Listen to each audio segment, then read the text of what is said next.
In the quiet heat of rural Georgia, a gang of white supremacists set their sights on a 35-year-old black woman's farm, convinced she's just another stubborn landowner they can scare off. Bo Strickland and his iron fangs see only weathered hands and dirt-stained boots, never suspecting the steel beneath. To them, Tanya Briggs is a lone farmer with no real defense.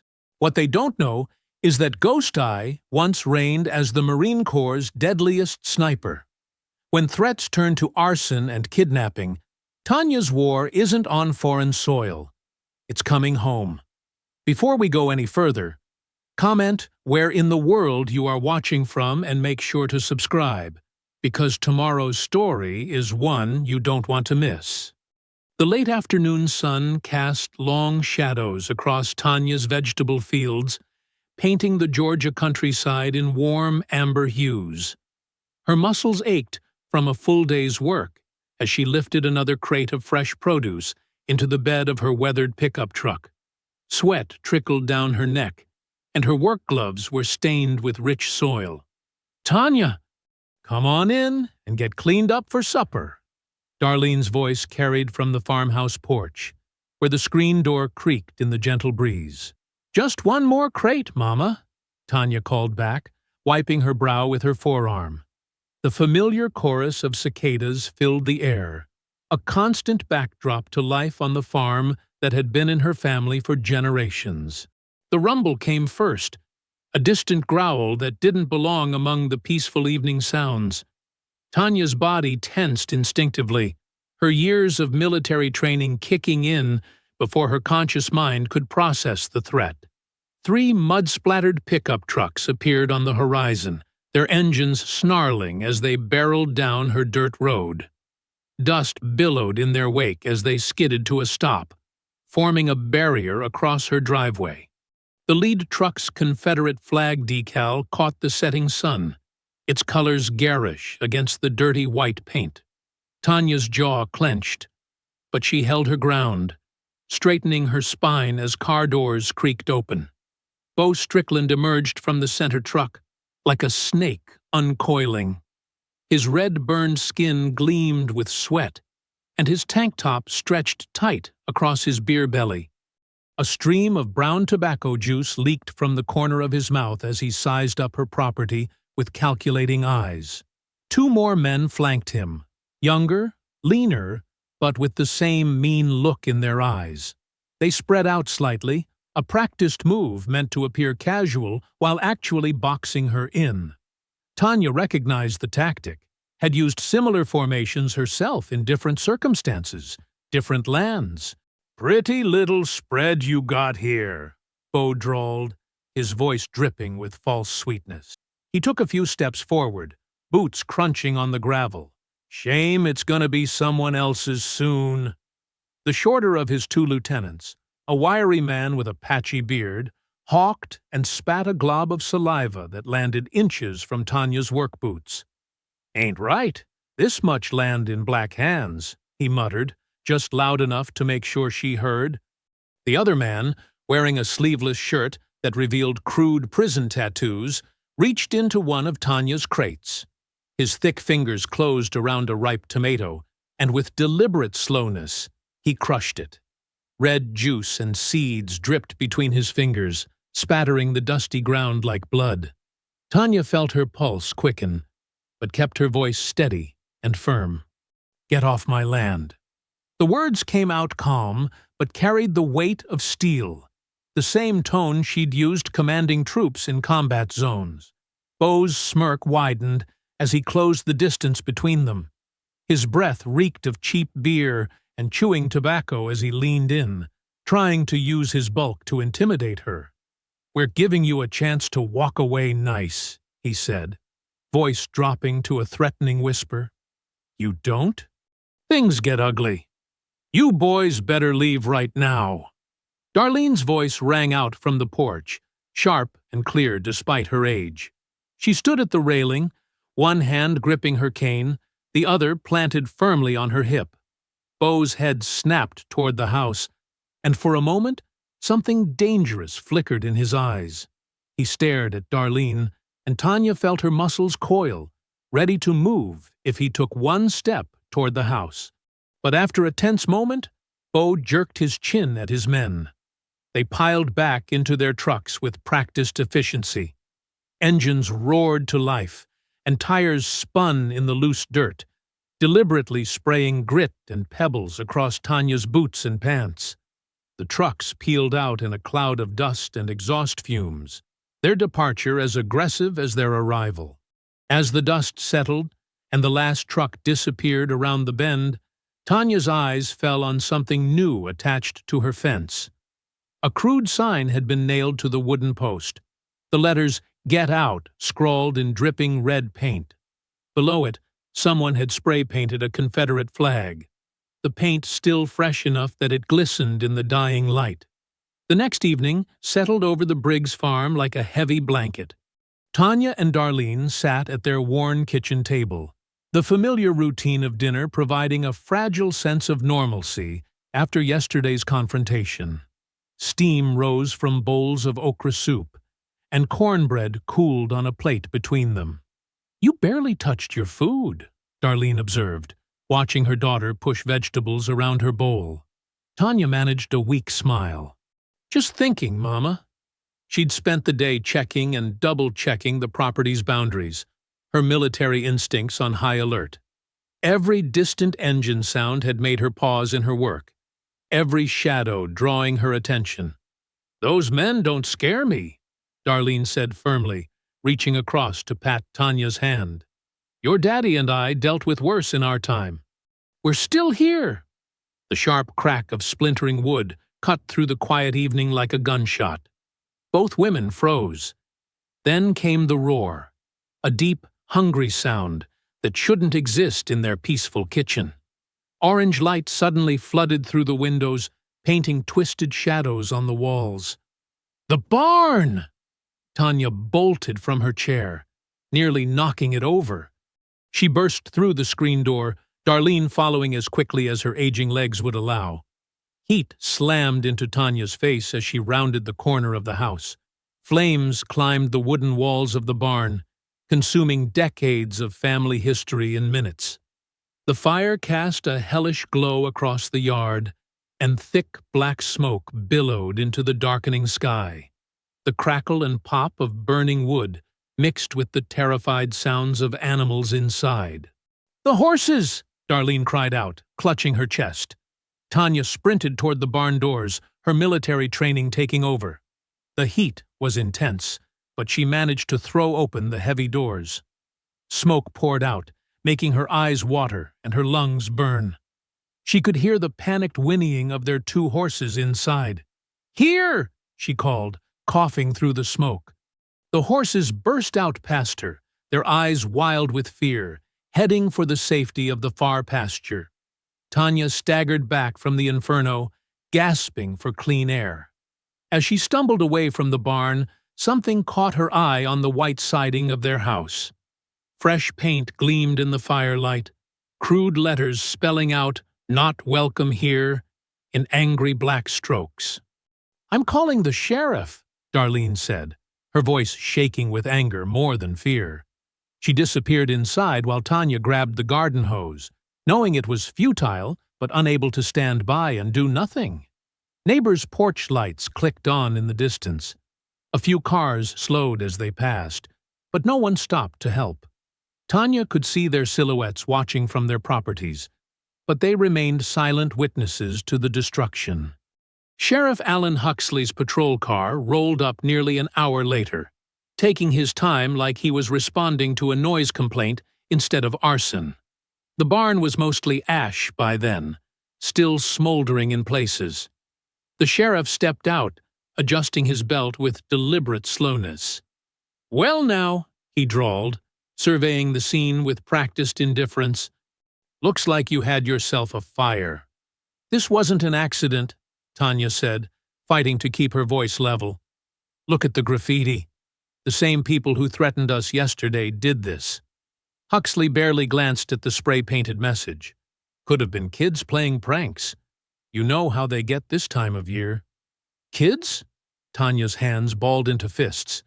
"Sheriff, That barn was doused in accelerant. You can smell it from here. This was planned, organized. The Iron Fangs— Now, hold on there. Huxley cut her off, his voice taking on an edge. That's a mighty serious accusation without any proof. You got witnesses? Security cameras? Anything besides your suspicions? You know exactly who did this, Darlene spoke up from the porch, her voice carrying the weight of decades of similar injustices. The sheriff turned to her with a condescending smile. Mrs. Briggs, I understand you're upset, but we can't just go around accusing people without evidence. I'll file a report, but— He shrugged, leaving the implication clear. Nothing would come of it. That barn's been standing since my grandfather's time, Darlene said, each word sharp with dignity and anger. You telling me it just happened to catch fire the day after we get threatened? Coincidences happen, Huxley replied smoothly. He pulled out a small notepad, made a show of writing something down. I'll look into it, but don't get your hopes up. These things are hard to prove. Tanya watched him, her combat-trained eyes noting every detail of his practiced performance. The way he avoided direct eye contact, how he positioned himself to keep the graffiti out of his line of sight, his careful choice of words. This was a man who had played this role many times before. The sheriff finished his theatrical note-taking and tucked the pad away. You all have insurance? That's not the point, Tanya said through gritted teeth. Well, that's about all I can do for now. Huxley tipped his hat with mock politeness. You ladies have a good evening. He retreated to his patrol car and drove away, leaving them with the smoking ruins of their barn and the knowledge that no help would come from official channels. Tanya stood in the yard, staring at the blackened skeleton of the barn. Her fists were clenched so tight her knuckles had gone white, and rage burned in her chest hotter than the fire had burned. Behind her, the spray-painted threat seemed to glow in the last embers of the fire. A clear message that this was only the beginning. Dawn crept over the Briggs farm, revealing the true extent of last night's destruction. The morning air still carried the acrid smell of burnt wood and smoke. Tanya had been up since first light, methodically clearing charred beams and twisted metal from where the barn had stood.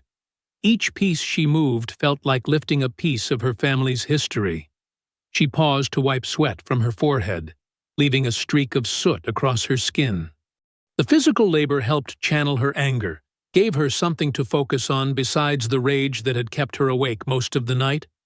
The rhythmic sound of her work, lift, carry, stack, almost made her miss the approaching footsteps.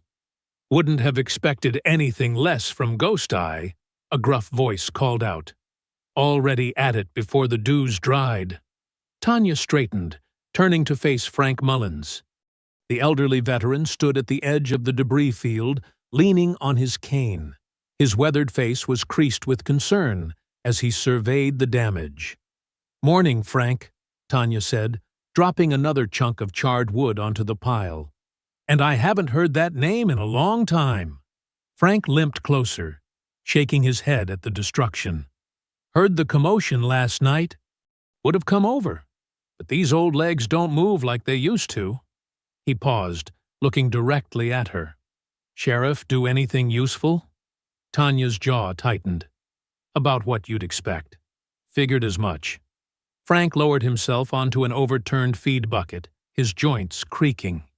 "You know, if those boys knew who they were messing with, they might think twice about playing with fire." "That life's behind me," Tanya said firmly, but her hand unconsciously touched the small scar near her collarbone, a reminder of her last mission. "Is it?" Frank's eyes, still sharp despite his age, studied her.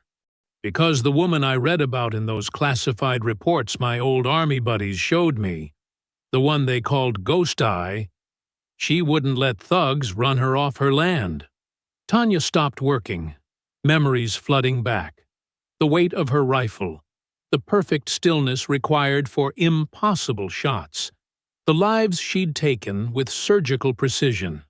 3 years as the Marine Corps' top sniper, with 27 confirmed high-value target eliminations, until that final mission in Afghanistan, when her commanding officer's betrayal had left 2 team members dead and ended her military career. "That's not who I am anymore," she said quietly. "I came back here to take care of Mama, to farm this land like Daddy did, not to fight wars." Frank snorted. "Way I see it, war came to you. These aren't just regular criminals, Tanya. They're organized, connected. They've done this before to other families." "I know what they are," Tanya replied, her voice hard, "but I can't just—" She trailed off, remembering the oath she'd made to herself after leaving the service. No more violence, no more death. She'd seen enough of both. "Can't just what? Defend yourself?" Frank leaned forward on his cane. "Your skills, your training. They're tools, nothing more. It's how you use them that matters. These men, they're counting on people being too scared to fight back." Tanya resumed clearing debris, but her movements were less focused now. "You don't understand, Frank. What happened over there? What I did? I understand better than most," he interrupted. 30 years in the army, remember? I've seen good soldiers broken by bad leaders. But you were different. Ghost Eye wasn't just the best shot in the Corps. She was smart, strategic. She protected people. "And I failed," Tanya said quietly. "My team trusted me, and they died because I trusted the wrong person." Frank pushed himself up with a grunt. "So that's it? You let these lowlifes win because you're afraid of your own shadow?" He gestured at the burnt barn. "Your daddy would have fought." "Don't," Tanya warned, her voice sharp. "Don't use him against me." "I'm not using anything," Frank replied calmly. "I'm reminding you who you are. Both sides of you, the farmer and the warrior. Because from where I'm standing, you might need both to survive this." Tanya didn't respond, but her hand stilled on the charred beam she'd been moving. Frank watched her for a moment longer, then turned to leave. "Just remember," he called over his shoulder, "sometimes the best way to avoid a fight is to show them you're ready for one." The rest of the day passed in a blur of physical labor. As darkness fell, Tanya finally allowed herself to stop. Her muscles ached, but the barn site was mostly cleared. She stood in the yard, letting the cool evening air soothe her tired body. A movement caught her eye, a shadow where there shouldn't be one, near the fence line. Tanya's combat-trained senses immediately heightened. The figure stood perfectly still, watching. Then, as if sensing her awareness, it melted away into the darkness. Her hand twitched, muscle memory reaching for a rifle that wasn't there. Frank's words echoed in her mind as she stared at the spot where the watcher had been. The warrior inside her was stirring, whether she wanted it to or not. The next morning arrived with a heavy mist clinging to the fields.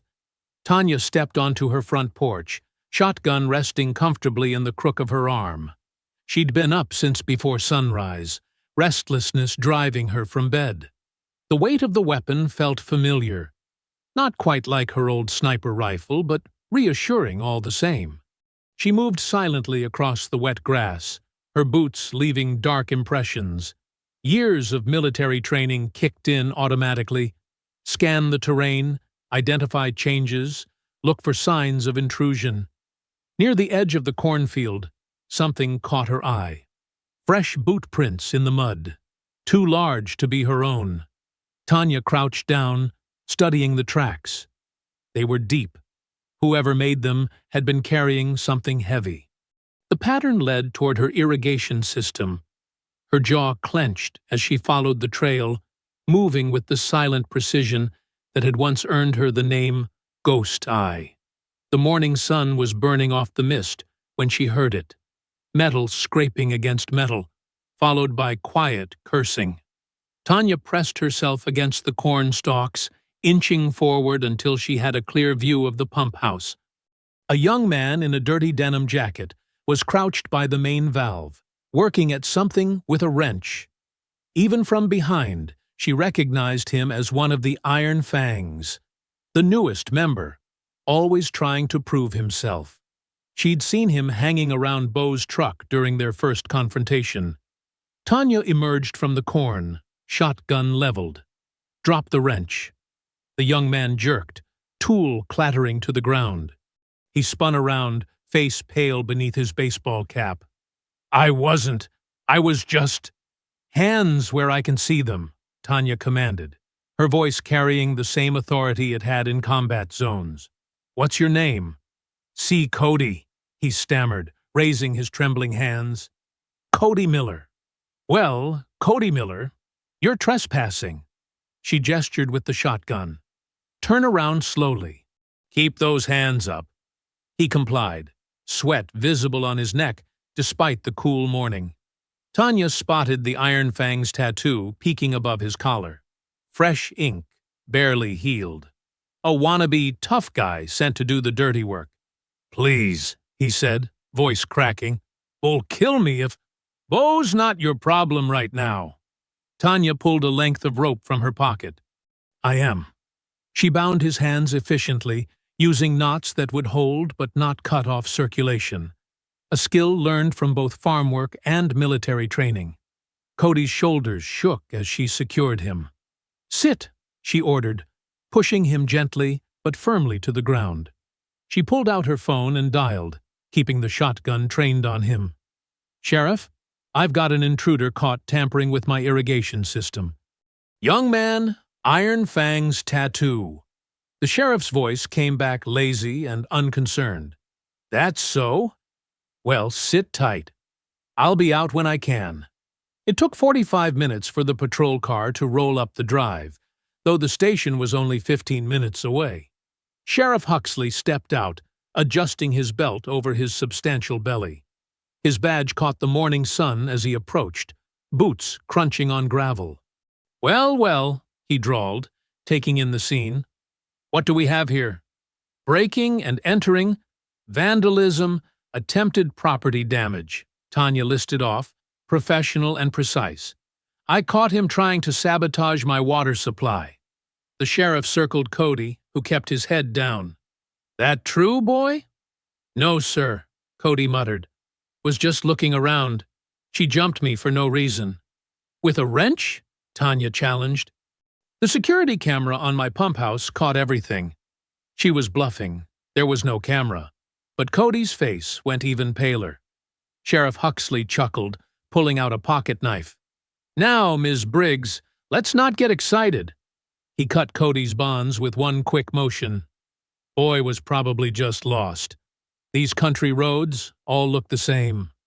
"Lost?" Tanya's voice was incredulous. "He was deliberately—" "Tell you what," the sheriff interrupted, helping Cody to his feet with fake concern. "I'll give him a stern talking to about trespassing. No need to make this official." "This is the second attack on my property in 3 days," Tanya said, anger building. "First the barn, now this. Accusations like that are serious business." The sheriff's friendly mask slipped slightly, revealing something cold underneath. "Wouldn't want to start throwing around charges without proper evidence. Might make some folks unfriendly." He steered Cody toward the patrol car, calling over his shoulder, "You have a nice day now, Ms. Briggs. Try to relax a little. All this stress can't be good for you." Tanya stood rooted to the spot, watching as the sheriff opened the passenger door for Cody, not the back seat where suspects belonged. The young gang member glanced back once, a smirk playing at the corners of his mouth. The patrol car turned slowly, gravel crunching under its tires. Tanya's hand tightened on the shotgun as she watched the taillights disappear down her drive. The message was clear. The law wouldn't help her. If anything, it would help them. Her military training had taught her to analyze situations quickly, to identify threats and allies. Right now, she had a clear picture of both. The anger that had been building since the barn fire crystallized into something harder, sharper, something that felt like determination. 2 days after the incident with Cody, Tanya drove her pickup truck into town, the bed empty where fresh produce should have been. The morning sun beat down on Main Street as she parked outside Johnson's General Store. Her boots hit the cracked sidewalk, and immediately she noticed the change. People who usually waved now turned away, hurrying into shops or across the street. Inside Johnson's, the usual chatter died as she entered. Mrs. Peterson, who'd bought her tomatoes for 20 years, suddenly found the canned goods fascinating. Behind the counter, old Tom Johnson wouldn't meet her eyes. Tanya grabbed a basket and moved through the aisles, her practiced ears catching whispered fragments. Causing trouble. Should just sell. Asking for it. At the meat counter, she overheard 2 women she recognized from church speaking in low voices. Heard her vegetables are full of chemicals, one whispered. Bo Strickland said she's using illegal pesticides, poisoning the soil. My Henry won't buy from her anymore, the other replied. Can't risk getting sick. Tanya's hands clenched around a can of coffee. The lies were spreading like poison through the community, choking off her business as surely as weeds could strangle a crop. She approached the counter with her groceries. Tom Johnson finally looked at her, his weathered face uncomfortable. Cash only, he muttered. Card machine's broken. It wasn't. She'd seen the woman before her use it. But Tanya pulled out her wallet without comment, counting out bills while feeling the weight of stares on her back. The hardware store was worse. She needed parts to repair the irrigation pump Cody had damaged, but Buck Mason blocked the entrance, arms crossed over his massive chest. We're closed, he said flatly. Sign says open, Tanya pointed out. The open sign hung clearly in the window behind him. Closed for you. Buck's voice held no emotion. Don't need your kind of trouble here. Tanya felt her mother's training kick in. Years of being taught to hold her head high in the face of prejudice. She turned without a word and walked back to her truck, ignoring the snickers from a group of men lounging outside the bar across the street. The drive home was tense, her knuckles white on the steering wheel. But nothing prepared her for what she found at the farm. The water tank that supplied her irrigation system loomed above the fields, its metal surface gleaming in the afternoon sun. As she approached, an acrid smell hit her nose. Floating near the top, dozens of small fish lay belly up in the water. "Mom!" she called out, racing toward the house. "Don't use the tap water." Darlene came onto the porch, wiping her hands on her apron. Her face fell as Tanya explained what she'd found. "Lord have mercy," Darlene whispered, sinking into her rocking chair. "They're trying to destroy everything your daddy built." "I'll call the EPA," Tanya said, already pulling out her phone. "This is environmental terrorism." "Baby," Darlene's voice was soft but urgent. Maybe it's time to think about leaving. We could sell, move somewhere safer." "This is our land," Tanya replied, her voice hard. 4 generations of Briggs have worked this soil. I won't let them drive us out. Your daddy would want us alive more than he'd want us keeping the farm," Darlene argued, tears in her eyes. Before Tanya could respond, the first engine roared in the distance. 3 pickup trucks appeared on the road, driving slowly past their front gate. The sun was setting, painting the sky blood-red behind them. They parked along the road, music blasting from their speakers. As darkness fell, more trucks joined them. The Iron Fangs had come for their nightly show of force. Inside the farmhouse, Tanya and Darlene tried to ignore the shouts and engine revs that punctuated the darkness. Occasional bottles smashed against their fence, followed by drunken laughter. "Get out while you can!" "Tick-tock, ghost eye!" "Burn it all down!" Darlene finally retreated to her bedroom, hands shaking as she took her evening pills. Tanya lay in her own bed, fully dressed, staring at the ceiling while memories of combat zones flickered through her mind. The night sounds were different, but the tension was familiar. The waiting, the knowledge that enemies were out there in the dark. She thought about the fish in the water tank, about the poisoned lies spreading through town, about Buck Mason's cold rejection. The Iron Fangs weren't just trying to drive her out, they were trying to isolate her completely, make her vulnerable, break her spirit. As engines continued to roar outside her window, Tanya's military training took over. Her mind began cataloging resources, identifying weak points, both theirs and her own. She thought about sight lines, about defensive positions, about the equipment she still had stored away. Sleep never came. The trucks stayed until dawn, their headlights sweeping across her walls like searchlights. But in those long hours of darkness, as Tanya lay listening to the threats and jeers, something shifted inside her.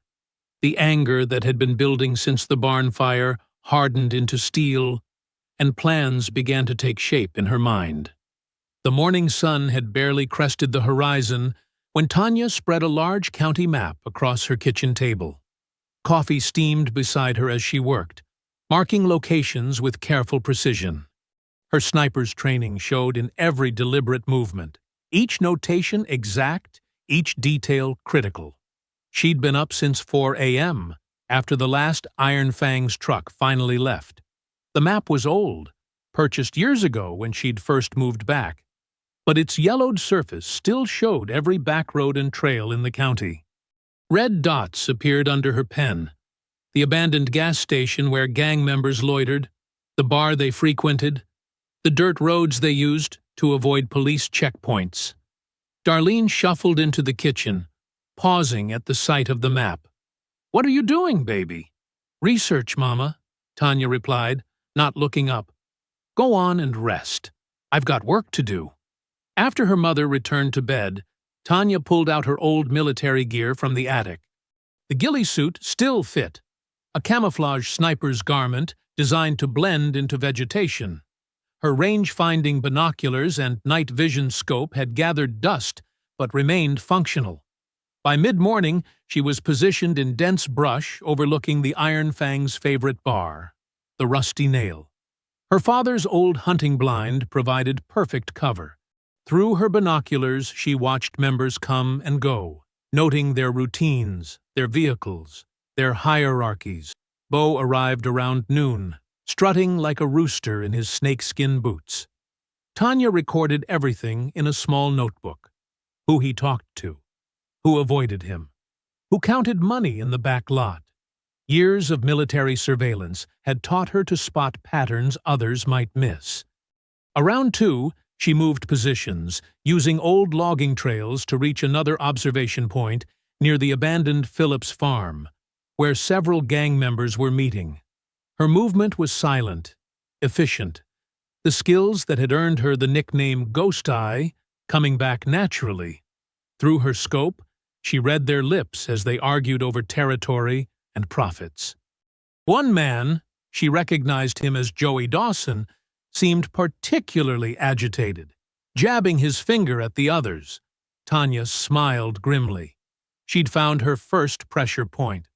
Back at home, she made an anonymous call to Joey's girlfriend, suggesting he was skimming money from Bo. Then she called Bo's right-hand man, hinting that Joey was talking to the feds. Small seeds of doubt, planted carefully. That afternoon, she drove to the county seat, 40 minutes away. The local newspaper office was a weathered brick building with peeling paint. Inside, Laura Whitfield sat at a cluttered desk, reading through police reports. "Ms. Whitfield," Tanya said quietly, "I have information about Sheriff Huxley you might find interesting." Laura looked up, instantly alert. Her reputation for exposing corruption was well known. "Have a seat, Ms. Briggs. I've been following your situation." Tanya placed a manila envelope on the desk. Bank records showing deposits to the sheriff's personal account that don't match his salary. Photos of him meeting with known Iron Fangs members. Dates and times when he's ignored criminal complaints. Laura's eyes widened as she flipped through the documents. "How did you get these?" I have skills from my previous career, Tanya said simply, and friends in interesting places. This could be explosive, Laura murmured, already taking notes. But we'll need more. Concrete proof of direct corruption. Give me time, Tanya replied. I'm just getting started. As the sun began to set, Tanya made one final stop. She parked her truck at the edge of Miller's Woods and hiked to high ground, overlooking the Iron Fang's main compound. Through her scope, she watched the chaos unfold. Bo was red-faced, screaming at Joey Dawson in the parking lot. Other members stood around, tension visible in their postures. Joey shouted back, pointing fingers, making accusations. Two men had to step between them when Bo reached for his belt. Tanya adjusted her scope, reading their lips through the gathering dusk.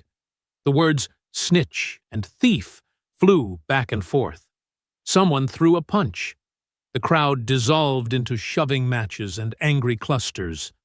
Her whispered rumors had taken root faster than expected.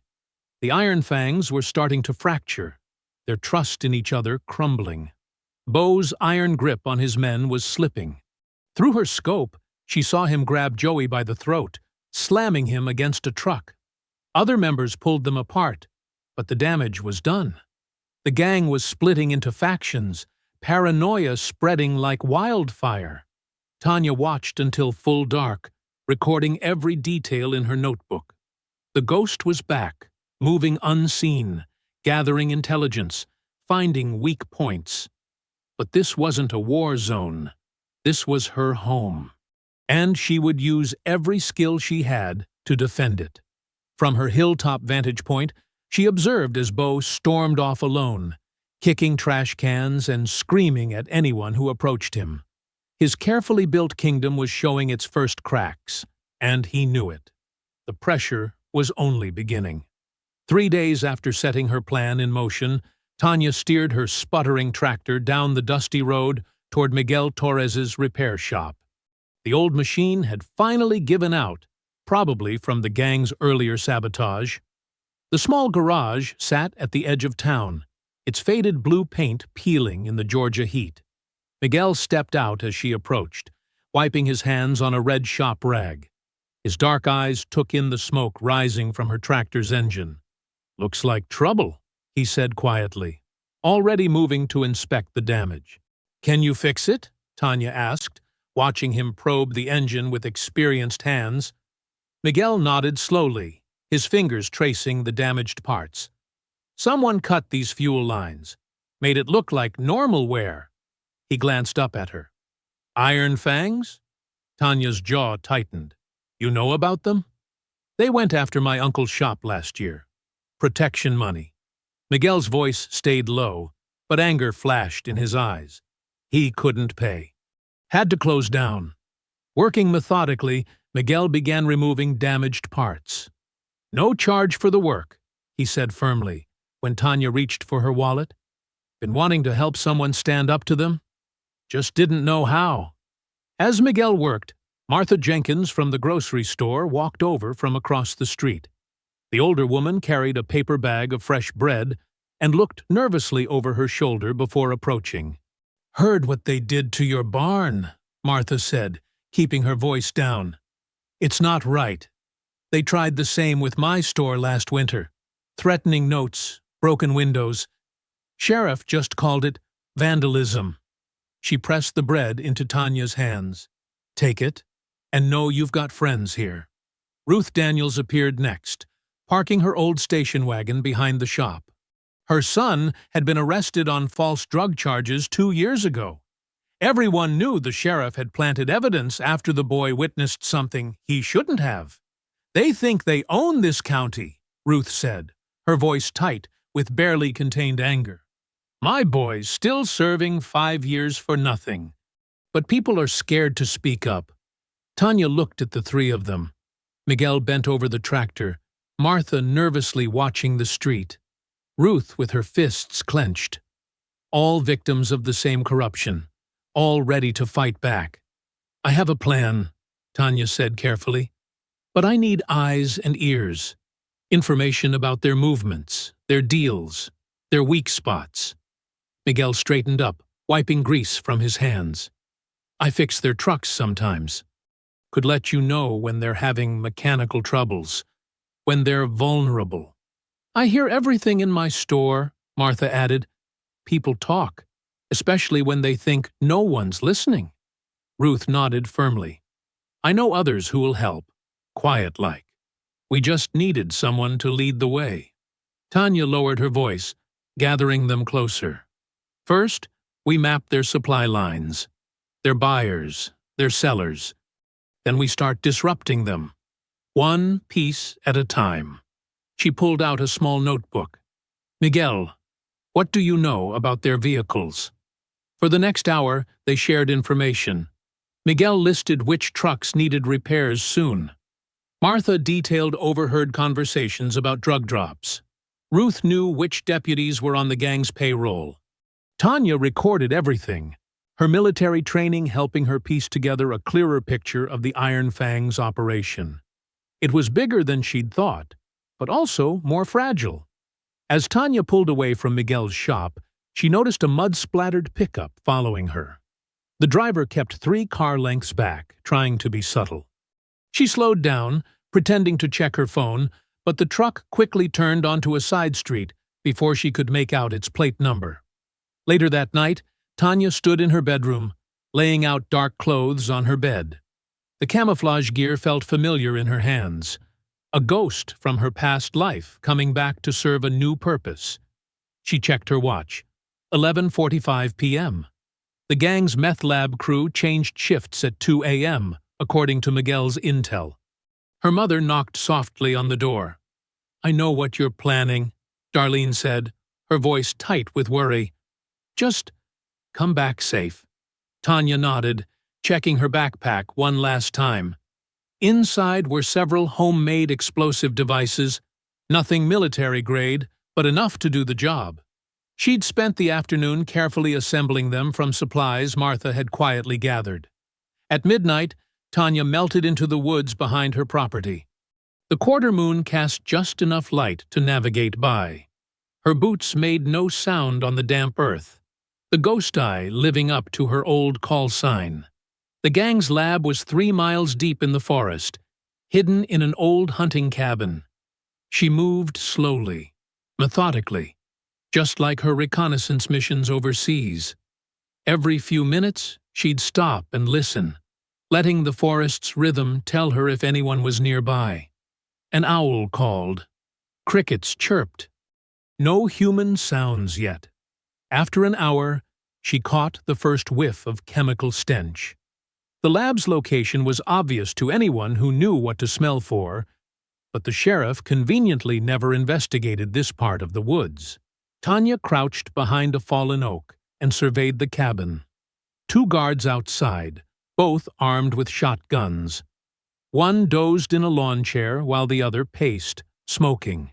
Through the dirty windows she could see 3 more men inside, working the cook.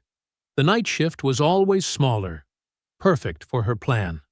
Tanya circled the property, moving like water between shadows. The guards never looked up as she slipped past them to the cabin's rear door. Inside, the cooks were too focused on their work to notice the whisper of movement in the dark corners. She placed the first charge behind a stack of chemical drums. The second went under the main workbench. The third, she secured to the cabin's support beam. Each device was set for 2:15 a.m., 15 minutes after shift change, when the night crew would be gone and the day crew wouldn't have arrived yet. A floorboard creaked under her foot. One of the cooks looked up, squinting into the shadows. Tanya froze, becoming one with the darkness. After a long moment, he shrugged and returned to his work. Backing out silently, she retrieved her backpack and began her careful retreat. The sleeping guard snored on. The smoker had wandered to the front of the cabin. No one had seen the ghost in their midst. From her observation point half a mile away, Tanya watched the night crew pack up and leave at 2 a.m. Their headlights disappeared down the dirt road, leaving the lab empty and quiet. At exactly 2:15 a.m., 3 sharp cracks split the night. Orange flames erupted from the cabin's windows. Secondary explosions followed as the chemicals caught fire, turning the lab into an inferno. The blast lit up the forest like daybreak. Tanya waited only long enough to ensure the fire would consume everything, then began her long walk home. Behind her, sirens wailed in the distance, too late to save anything. Dawn was breaking as she slipped in through her back door. The smell of coffee greeted her. Darlene was already up, waiting at the kitchen table with the morning paper. Her mother's hands shook slightly as she held up the front page. Mysterious explosion destroys abandoned cabin in Willow Creek Woods, Darlene read aloud. Local authorities suspect drug lab accident. She lowered the paper and looked at her daughter, who still wore her dark clothes and carried the faint scent of smoke. "You're playing a dangerous game, baby." Tanya poured herself coffee, her movements precise and controlled despite the long night. "Sometimes the most dangerous game is doing nothing," she replied quietly, remembering all the times she'd watched injustice happen from the sidelines. "We can't let them win through our fear." Darlene nodded slowly, reaching across the table to squeeze her daughter's hand. The morning sun streamed through their kitchen window, painting everything in soft gold. For a moment, they sat in silence. Mother and daughter, as somewhere in town, the Iron Fangs were discovering just how vulnerable they really were. Laura Whitfield sat at her desk at the County Chronicle, watching the View counter on her article tick steadily upward. Sheriff's Secret Ties, Following the Money Trail, had gone live at noon, and social media was already buzzing. Her phone hadn't stopped vibrating with notifications. The article laid out a damning web of evidence: suspicious bank transfers, mysterious property purchases, and testimonies from anonymous sources about cash deliveries to the sheriff's office. Laura had spent weeks piecing it together, cross-referencing property records and bank statements that Tanya's allies had helped her obtain. "Your story's trending," her editor called from across the newsroom. "State papers are picking it up. Sheriff Huxley's office keeps calling, demanding a retraction." Laura smiled grimly, remembering how the sheriff had brushed her off weeks ago when she'd asked for comment. "Let them call," she said, opening her email to find dozens of new tips flooding in. Across town, the Iron Fangs' usual hangout at the Rusty Nail Bar was eerily quiet. Through the grimy windows, Bo Strickland could be seen pacing, shouting into his phone. 2 of his men stormed out, slamming the door hard enough to rattle the glass. At the grocery store, Martha Weber watched the drama unfold through social media feeds on her phone. When Tanya came in for supplies, Martha didn't hesitate this time.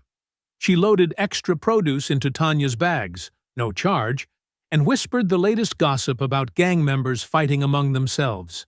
"Heard Bo's brother caught 2 guys skimming money," Martha said quietly, glancing around to make sure no one was listening. "Had a big blow-up at the bar last night.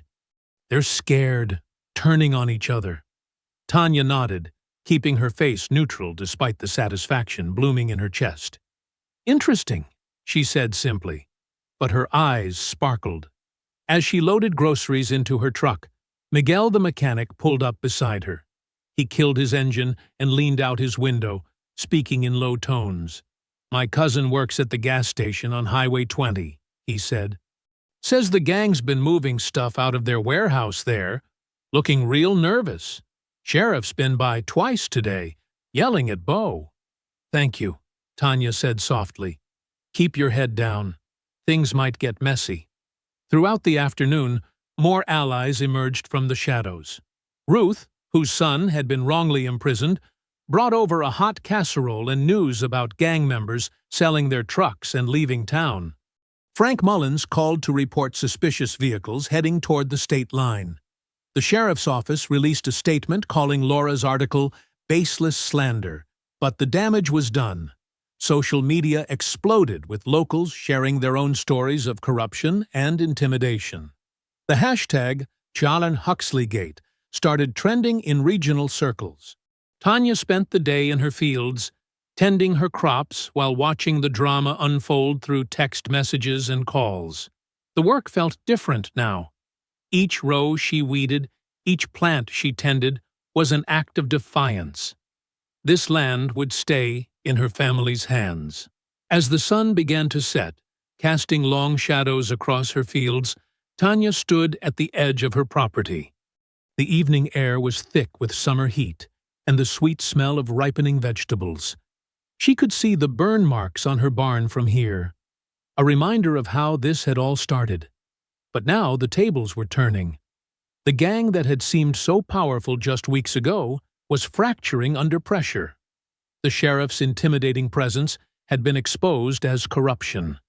And most importantly, the town's silence was breaking. A truck drove past her fence, and Tanya tensed instinctively.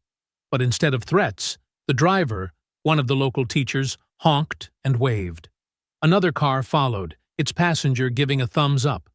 The light was fading to purple and gold when Laura's car pulled up to her gate. The journalist got out, holding a thick folder. "More people coming forward," Laura said, her eyes bright with purpose. "State investigators are interested. The FBI might get involved if the money laundering evidence holds up." Tanya nodded, looking out over her fields. The crops swayed gently in the evening breeze, corn stalks whispering, tomato vines heavy with fruit. This was what she'd fought for in the Marines, she realized. Not just abstract concepts of freedom and justice, but the right of people to live without fear, to work their land in peace. "We've got momentum now," Laura continued, following Tanya's gaze across the peaceful fields. "The gang's losing support. People are choosing sides, and they're choosing right this time."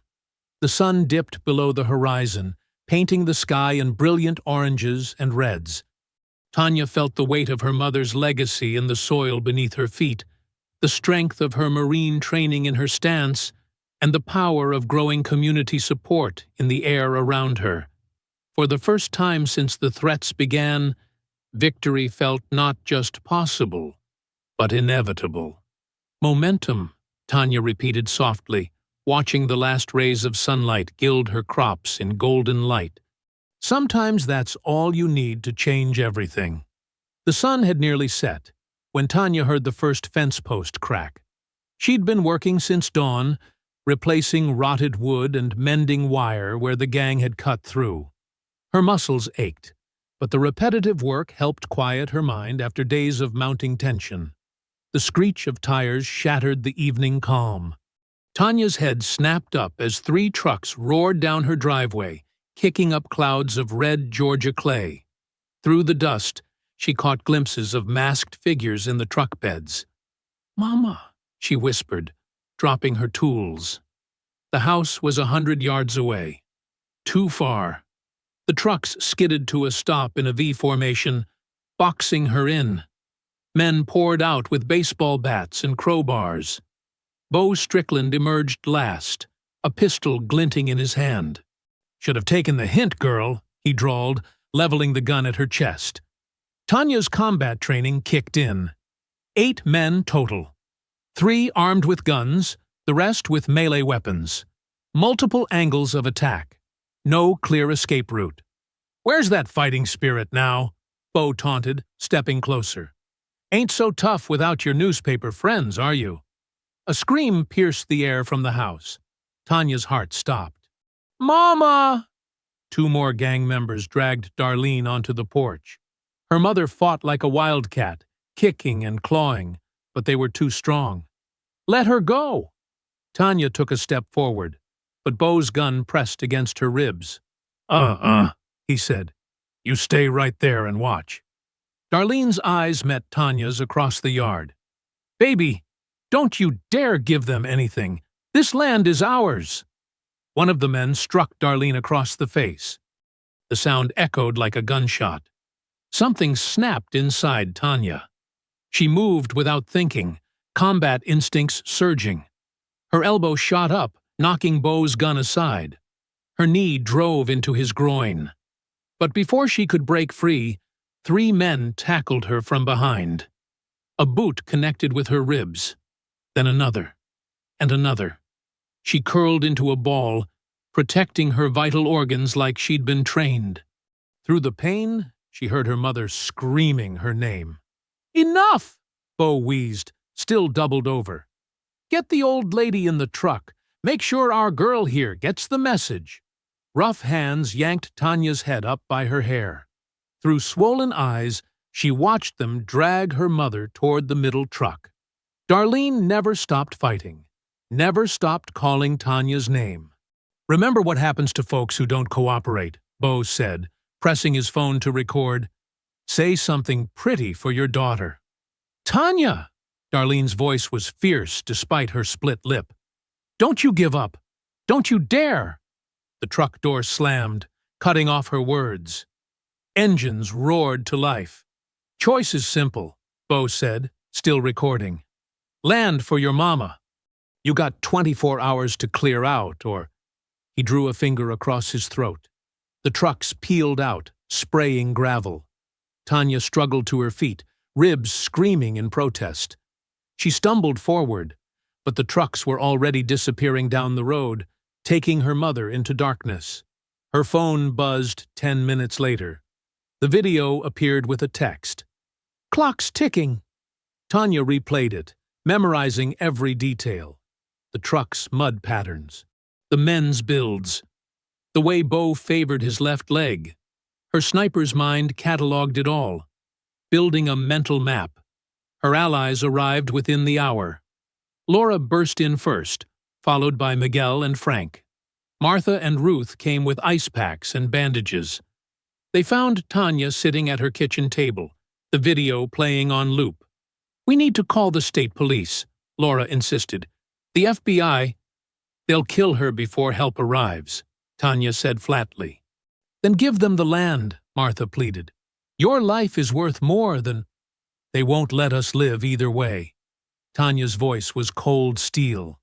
"They can't, now that we've exposed them." "You can't take on the whole gang alone," Miguel said. Tanya stood, ignoring the pain in her ribs. She walked to her bedroom closet and pulled out a long black case.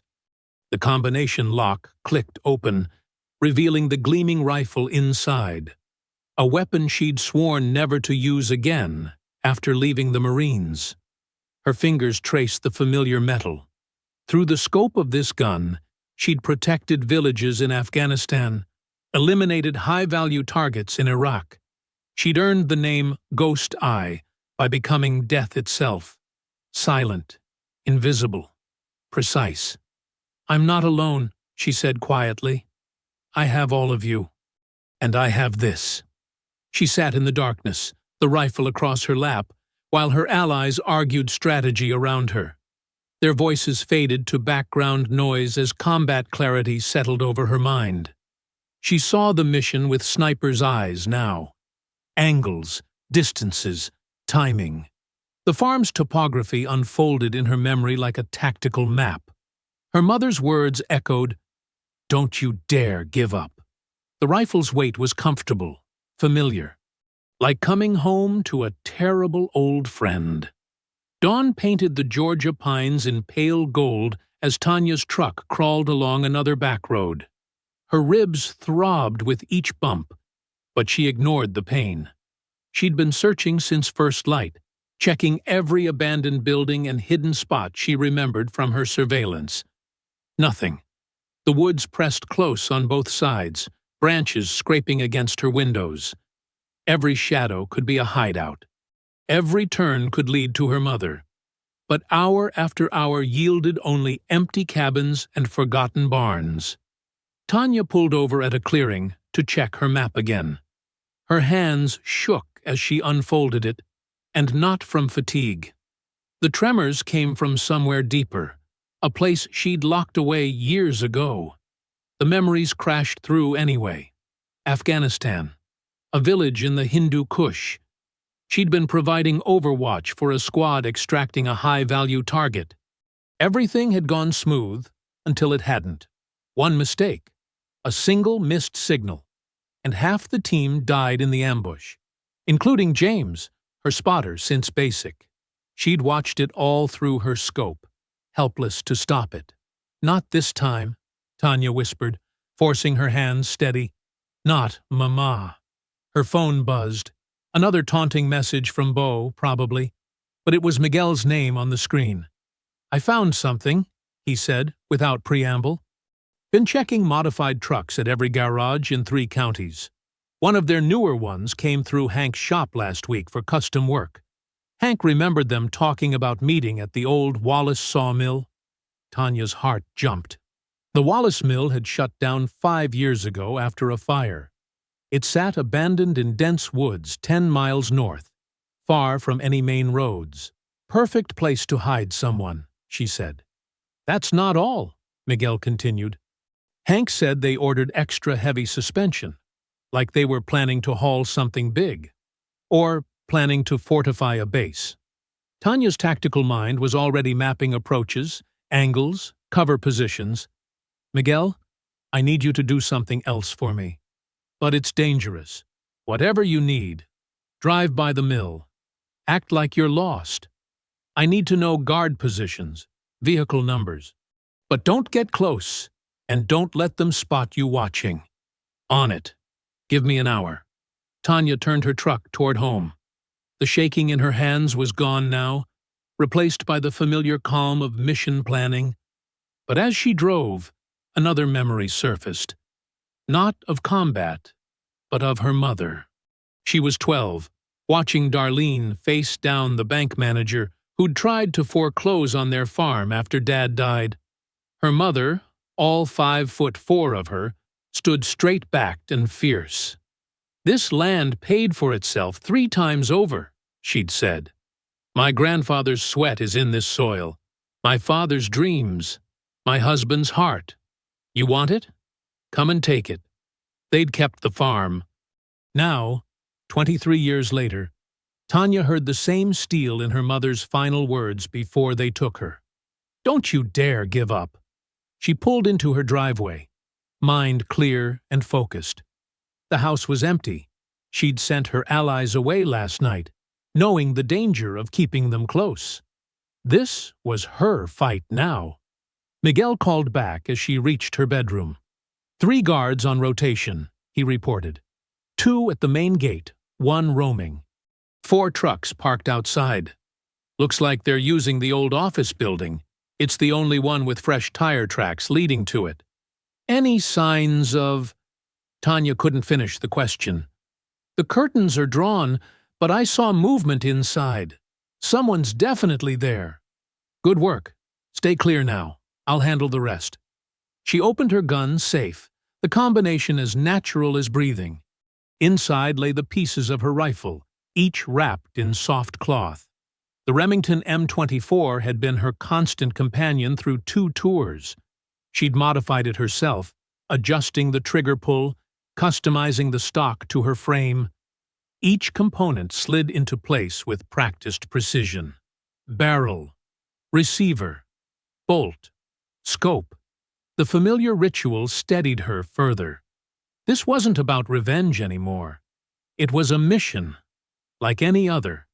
Identify targets. Plan approach. Execute. Her fingers moved automatically, checking each connection, testing every movement. The scope's glass was still pristine. She'd maintained the weapon even after swearing never to use it again. Some habits couldn't be broken. Some skills stayed in the blood. The rifle came together like a deadly puzzle, becoming an extension of herself once more. She lifted it, feeling its perfect balance. Through the scope, the world narrowed to crisp, simple details. Distance, wind, trajectory. The weapon felt different from her old military days. Not because it had changed, she had. The young Marine who'd earned the name Ghost Eye had believed in clear missions and righteous causes. The woman she'd become knew the world held more shadows, more pain. But some things were still simple. They had her mother. That was all that mattered. She began laying out her combat gear. Camouflage, night vision, ammunition. Each piece checked and rechecked with mechanical precision. The memories tried to surface again, James's voice in her ear, the ambush, the helplessness, but she pushed them down. This time would be different. This time, she wasn't watching through a scope from half a mile away. This time, she was bringing the fight to them. The afternoon sun hung low as Tanya methodically loaded her truck. Each piece of equipment went into its designated spot, secured against movement. Her rifle, wrapped in a worn blanket, lay within easy reach beneath the seat. 3 backup magazines nestled in her vest pockets, each round hand-checked for imperfections. She spread the topographical map across her hood, marking distances and elevations with practiced precision.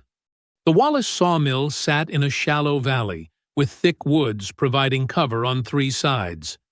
The main access road curved in from the north, but she'd spotted 2 logging trails that could serve as alternate approaches.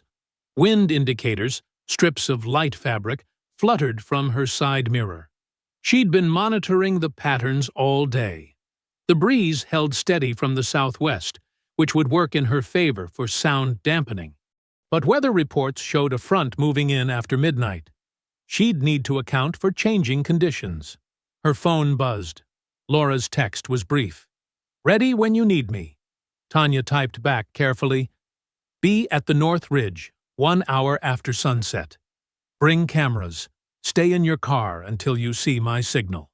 She added the coordinates, then deleted the message thread. Laura's role was crucial. Whatever happened tonight needed documentation. The county had ignored too many disappearances, too many convenient accidents. This time, there would be evidence. She did another gear check, touching each item in sequence. Ceramic plates in her vest, tactical light with red filter, wire cutters, first aid kit, combat knife, extra batteries, water. Each piece tested and positioned for silent retrieval. The weight of the equipment felt familiar, bringing back memories of other missions, other nights spent studying terrain and planning infiltrations. But this was different. Those had been about following orders, serving a larger cause. This was personal. This was family. Her mother's face flashed through her mind. Not scared or helpless, but strong and determined, like always. Darlene had raised her alone after Dad died, working sunrise to sunset to keep the farm running. She'd taught Tanya that strength wasn't about muscle or weapons, but about standing your ground when life tried to push you down. "I'm coming, Mama," she whispered, tracing the route one final time. The sawmill's security was amateur work compared to what she'd faced overseas. 3 guards, predictable rotations, no proper perimeter control. They were thugs with guns, not soldiers. But that could make them more dangerous. Untrained men were unpredictable, more likely to panic and start shooting. She'd need to establish observation points first, confirm guard positions and movement patterns. The old lumber storage shed on the east side would give her a clear view of the main building. From there, she could mark approach lanes and identify the best entry point. Tanya checked her watch. 2 hours until sunset. Time to move. She drove back roads, taking a circuitous route to avoid attention. The truck's suspension, recently serviced by Miguel, rode silent and smooth. She kept her speed steady, matching other traffic. No reason to draw eyes. Half a mile from the sawmill, she pulled onto an overgrown logging track. Thick pines provided cover as she quickly applied camouflage paint to her face and neck. The familiar strokes helped focus her mind, shifting her into mission mode. The truck would stay here, hidden but accessible for a quick exit if needed. She gathered her gear with practiced efficiency, each movement calculated to minimize sound. The rifle's weight settled naturally against her shoulder as she secured the sling. Moving through the woods brought back more muscle memories. Her boots found solid ground between roots and fallen branches. Her body automatically adjusted to keep the rifle clear of vegetation. The skills were still there, buried, but not forgotten. She paused every 50 meters to listen and observe. Birds resumed normal patterns after she passed. No other human movement nearby. A deer watched her from thick brush, unalarmed by her careful progress. She was becoming part of the forest, just as she'd been trained. The first observation point gave her a clear view of the sawmill's eastern approach. Through her scope, she counted vehicles, 4 trucks, positioned for quick departure. The guard patterns matched Miguel's report. 2 men at the main gate, smoking and talking. A third patrolling the perimeter, more interested in his phone than his surroundings. She marked their positions on her mental map, noting sightlines and blind spots. The main building's windows were covered, but thin light leaked through gaps. Movement shadows suggested at least 5 people inside. Tanya worked her way around the perimeter, placing small markers at key points, reflective tape that would catch her tactical light but remain invisible to the naked eye. Each marker represented a decision point, a place where she'd need to choose between approaches based on guard positions. The sun touched the horizon, painting the sky in deep oranges and reds. Soon, darkness would provide better cover, but also make movement more challenging. She'd trained extensively in night operations, but so had her enemies in Afghanistan. These men hadn't, which gave her an advantage. She checked her watch again. Laura would be in position soon. The journalist's presence complicated things, added another factor to protect. But having witnesses could mean the difference between justice and another covered-up crime. The light faded quickly now, shadows lengthening across the sawmill yard. Guard shift change would come soon. Their most vulnerable moment. Tanya settled into her final position, checking sightlines one last time. A cool breeze carried the sharp scent of pine and distant wood smoke. She took one deep breath, then another, finding that calm center she'd relied on during countless missions. The forest grew darker around her as she began her final approach. The night wrapped around Tanya like a familiar blanket as she moved through the shadows. Her boots made no sound on the gravel, each step placed with deliberate care. Through her scope, she watched the 2 sentries at the main gate, their cigarettes glowing like fireflies in the darkness. The first guard never saw her coming.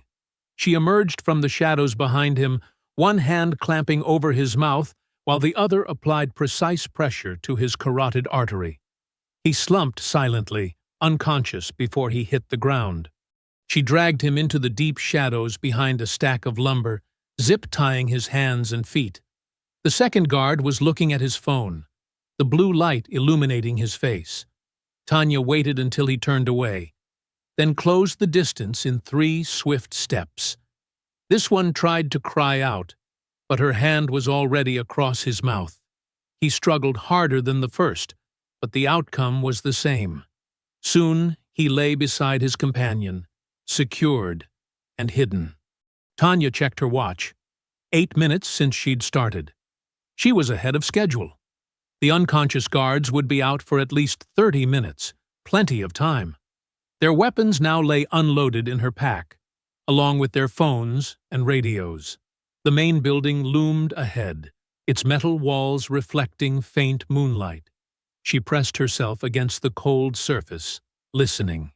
Voices drifted through a gap in the wall. 3 men, maybe 4, talking about a poker game. But underneath that, she caught something else. The soft sound of someone humming. Her mother's voice, singing the same gospel tune she'd used to calm Tanya during childhood thunderstorms. Tanya's jaw clenched. Her mother was alive, and close. She moved along the wall until she reached a side door, testing the handle. Locked. The lock was simple, though, the kind found on any workshop door. Her pick tools made quick work of it. The door opened without a creak. Someone maintained the hinges well. Inside, darkness and the sharp smell of sawdust filled her nose. She waited, letting her eyes adjust. Shapes emerged from the gloom. Old machinery, stacks of lumber, empty oil drums. The voices were clearer now, coming from a lit office at the far end. She moved between the shadows of equipment, staying low. The humming grew louder. There, a storage room off to the side, light seeping under the door. A chair was wedged under the handle, a crude but effective lock. Tanya approached silently, years of training evident in every careful step. She lifted the chair away, set it down without a sound. The door handle turned smoothly under her hand. Darlene sat on a stack of pallets, hands bound but head held high. She stopped humming when she saw Tanya, eyes widening in recognition. Before she could speak, Tanya pressed a finger to her lips. The zip ties fell away under Tanya's knife. Darlene rubbed her wrists, then pulled her daughter into a fierce hug. "I knew you'd come," she whispered. "Can you walk?" Tanya asked softly. Darlene nodded. "They didn't hurt me. Just scared me some." "Stay behind me. We're going—" The door burst open. Bo Strickland filled the frame, shotgun leveled at them. His face was red with rage and alcohol. "Should have known you'd try something stupid," he snarled. Tanya had already pushed her mother behind a stack of lumber. She faced Bo, hands raised but muscles coiled. "It's over, Bo. Let us walk out." "Like hell." He pumped the shotgun, the sound echoing in the small room. "You cost me my lab, my money. Now I'm gonna—" Tanya moved before he finished speaking. Her hand shot out, grabbing the barrel and twisting it up as his finger tightened on the trigger. The blast deafened them both, pellets punching holes in the ceiling. She stepped inside his guard, one foot hooking behind his knee while her elbow drove into his throat. Bo went down hard. The shotgun clattered away. Tanya had him in an arm lock, face pressed against the concrete floor. "Don't move," a new voice commanded. Sheriff Huxley stood in the doorway, service pistol aimed at Tanya's head. His badge caught the light as he stepped forward. "Let him up, Briggs. You're under arrest." "For what?" Tanya didn't release her hold. "Protecting my mother from kidnappers? Resisting arrest? Assaulting an officer? Breaking and entering?" The sheriff's smile was cold. "I've got a whole list. And I've got witnesses," Tanya replied calmly. As if on cue, vehicle headlights swept across the windows. Multiple engines rumbled outside. Doors slammed. Voices called out. The sheriff's smile faltered. He moved to the window, keeping his gun trained on Tanya. His face went pale at what he saw. "That'll be the cameras," Darlene said, stepping out from her cover. "Lots of them, I expect. Amazing how fast news travels these days." Through the dusty windows, camera lights blazed like artificial stars. The sheriff's face twisted as he realized his predicament. His gun hand trembled slightly, sweat beading on his forehead despite the cool night air. "Turn those cameras off," he shouted, voice cracking. "This is a police matter."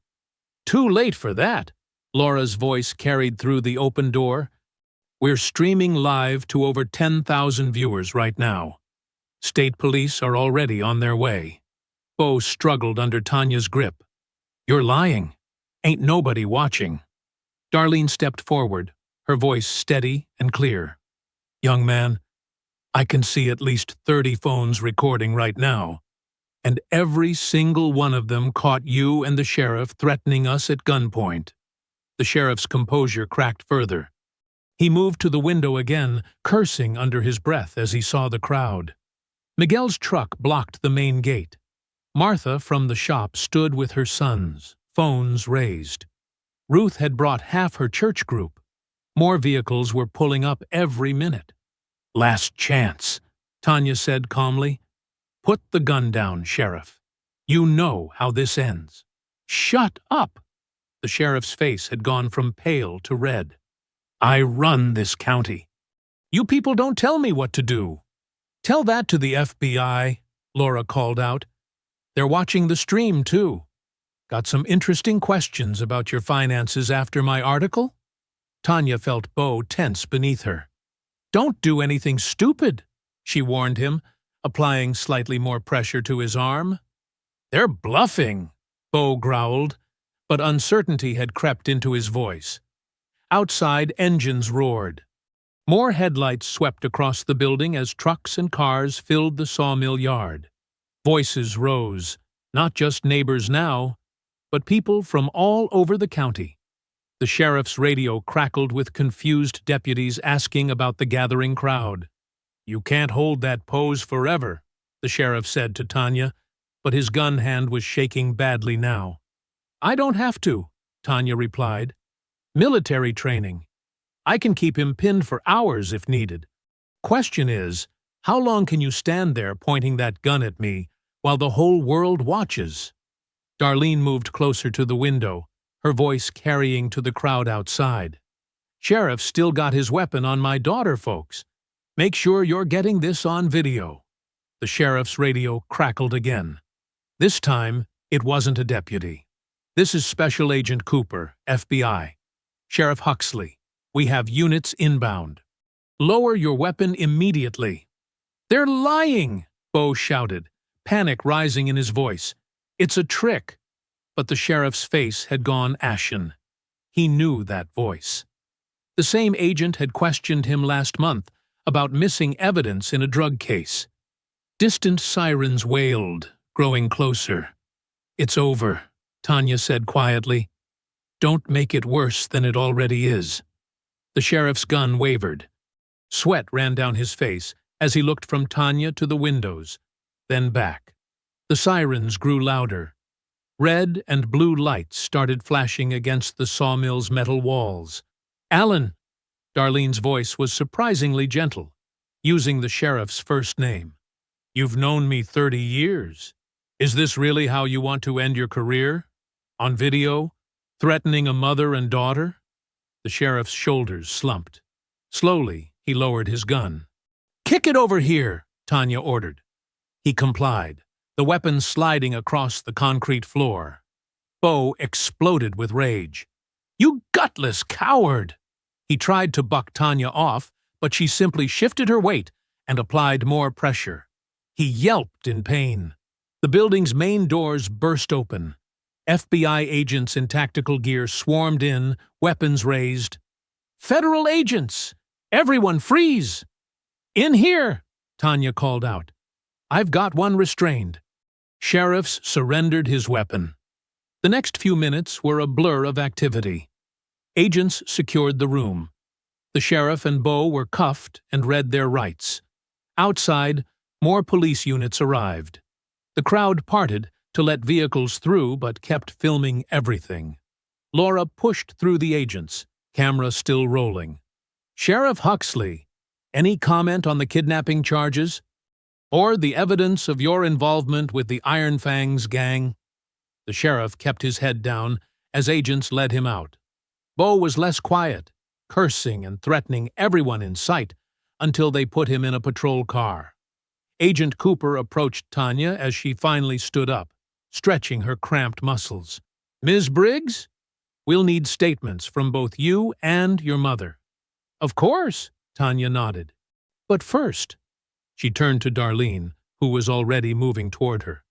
They met in a fierce embrace, holding each other tight as the chaos swirled around them. Darlene's shoulders shook slightly, the fear and tension of the past days finally releasing. "It's okay, Mama," Tanya whispered. "It's over now." Through the windows, they could see the sheriff's car pulling away, red and blue lights painting the night. The gathered crowd began to disperse, engines starting up, headlights cutting through the darkness as vehicles headed home. Spring brought new life to the Briggs farm. The rhythmic sounds of hammering and sawing filled the air as neighbors worked together to rebuild the burned-out barn. Miguel coordinated the construction crew, his expertise with machinery proving invaluable as they raised the frame. "Hand me that level," he called to Martha's oldest son, who was balancing on a beam. The teenager tossed it over with practiced ease. Tanya wiped sweat from her forehead, pausing her work on the roof trusses. Below, Ruth and her church group had set up tables laden with cold drinks and home-cooked meals. The aroma of fried chicken and fresh cornbread drifted up on the warm breeze. "Y'all come down and eat while it's hot," Ruth called out. Workers descended like hungry birds, gathering around the tables with grateful smiles. Darlene moved among them, refilling glasses of sweet tea. "Never thought I'd see the day," she said softly to Tanya as they sat together. "All these folks coming together like this." "Things change," Tanya replied, watching the diverse group of helpers. "Sometimes it just takes a push." The county courthouse had delivered that push 3 weeks ago. Bo Strickland and his gang received lengthy sentences for kidnapping, racketeering, and numerous other charges. Former Sheriff Huxley's trial had been even more satisfying, his corruption exposed for all to see. The judge ordered substantial restitution to the Briggs family and others the gang had terrorized. "Pass the potato salad," Frank Mullins called from across the table. The old veteran had surprised everyone by showing up with his tool belt that morning.